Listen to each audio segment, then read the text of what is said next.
think the BBC could afford to dump Gary Lineker? I don't think they need to. I mean, I'm not the Director General of the BBC under pressure from a government that's reducing their budget and attacking them politically and so on, but I'm relatively relaxed about this. I think it's important to remember, first of all, that the reaction to this on social media was traditionally social media reaction. Those people who agree with Gary Lineker think that he's a marvellous person who's speaking out on behalf of oppressed people. Those who disagree with him, predictably, the Home Secretary, think that he's completely wrong and that he's doing something almost that means he should be sacked. And I think it's really important to remember, first of all, this was on social media. It's important to remember that he's a sports presenter. He's a freelancer. This is quite different to the BBC editor. If Chris Mason came on and tweeted this, let alone said it on air, then I think we'd be more concerned. But I think, we're seeing people going through quite a predictable performance around this. OK, so his free pass is because he is Mr. Football. It's as simple as that. He can say whatever he likes about British politics. No one gets a free pass. No one's unsackable. And I think, they will have a word with him about it.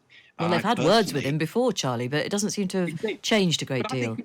But I think the public are more relaxed than people realise. They do understand that BBC employees have opinions about things. And this is a really divisive, controversial issue. We didn't seem to mind so much when, Alan Shearer commented about the Saudi Arabians and taking over Newcastle. We didn't mind so much when we had a Match of the Day discussion about anti-racism and so on. So, the division between sports and politics is thin. This is a really controversial issue. Gary Lineker is a very intelligent person who has a life apart from being a Match of the Day presenter. And I think that's fair enough, in the same way that the wonderful Jeremy Clarkson can be an outstanding television personality, but also has very pithy views about life in general. Pithy? Well, that's one way of putting it. OK, I mean, what if Gary Lineker had actually tweeted saying, wow, I'm really glad that the government, this Conservative government, is finally going to do something about this. I think Suella Braverman is absolutely on the right track. Well, bear in mind, he didn't actually address precisely the sort of, the mechanics of the policy. No, but what if his tweet had come from a more, shall we say, right-wing perspective? What would have been the reaction then? Enough. We've got lots of people who appear on the BBC or work for the BBC.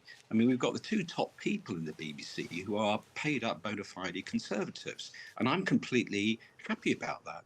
I think that's how it should be. The BBC should reflect the panoply of public opinions, and it tries to do that.